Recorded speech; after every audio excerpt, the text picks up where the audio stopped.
Welcome back to Eastern New Life, Jamaica Toll Road, 1859. Welcome back. Did you know that Jamaica's first toll roads led to riots in 1859? That's right, the toll gate riots were a major event in Jamaican history. Here's what happened. In 1838, toll roads were introduced in Jamaica, requiring fees for using certain roads. These tolls were expensive and unfair, hitting the peasant class hard. By 1859, frustration reached a boiling point. The people of Westmoreland had had enough. For 3 nights in February, they tore down toll gates and even destroyed the toll keeper's house in Savannah, Lamar. The authorities were overwhelmed.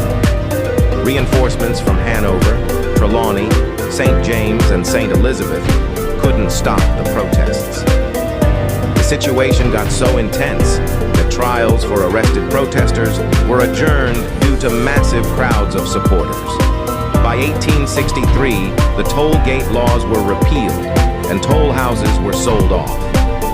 Here's an interesting twist. These riots may have been inspired by the Rebecca riots in Wales.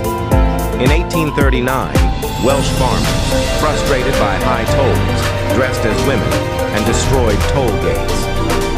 This symbolic act resonated with Jamaicans, who were also dealing with oppressive tolls. The toll gate riots were a significant moment of resistance in Jamaican history. They demonstrated the people's power and set the stage for future protests, like the Morant Bay Rebellion a few years later. What do you think about the connection between the Jamaican and Welsh toll riots? Drop your thoughts in the comments. And if you enjoyed this story, make sure to like and follow for more fascinating historical tales.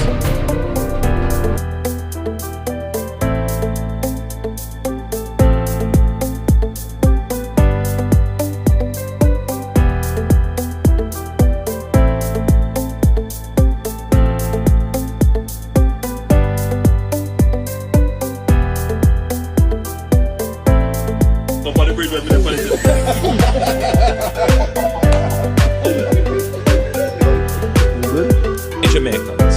The question is, why does it take so long? And what about the condition of our roads? So I'm here to give some context to the government's response to natural disasters and specifically the condition of our roads. Bear in mind that the majority of our roads are under extreme stress for several reasons. First, many of our roads, in fact most of our roads, have passed their engineered useful life. They were built in the 50s and 60s and 70s, and the kind of maintenance that is required to extend the useful engineering life of these roads, we were not able to finance it over the last 50 or so years. We have roads that are past their use.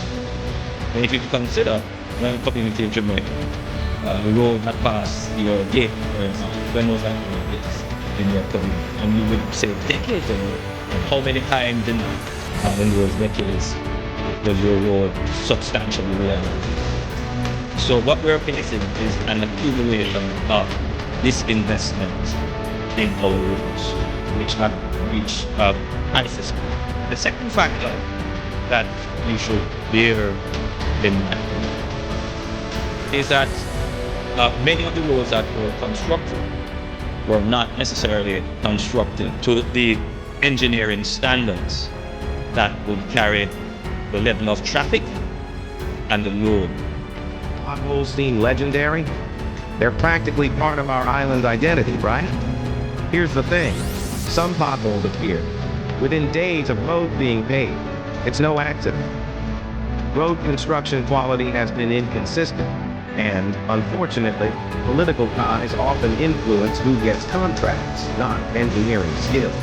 Historically, promises have been bold, like pothole-free by 2003. But even today, rain and heavy vehicles make quick work of shoddy materials. Did you know Jamaica's roads see more damage due to inadequate drainage systems too? The upkeep brings vehicle owners walls, front-end damage, burst tire, you name it. Some call it a crisis impacting productivity and safety. But is there a lasting solution?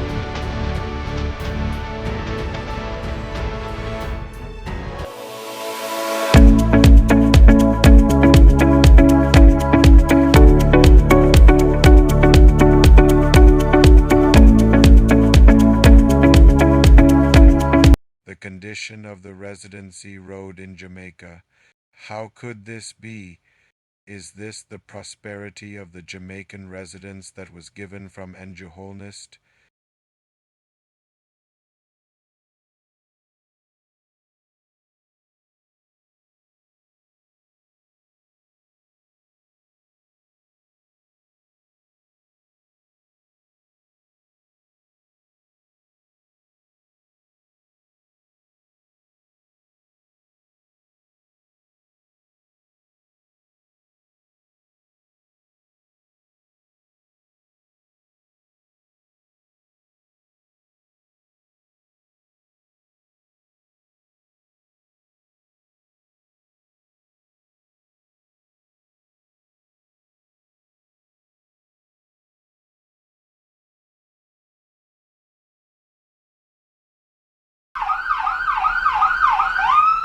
Point proven.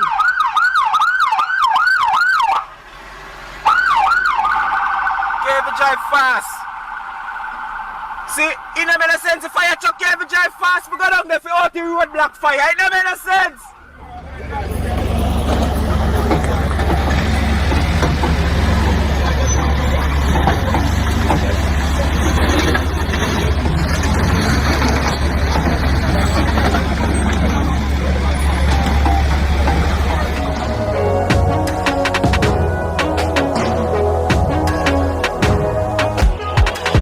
Me support to 100%. I told me live and me support to 100%. Road, what you mean? Make sure we don't vote no other. But yeah, me support to them.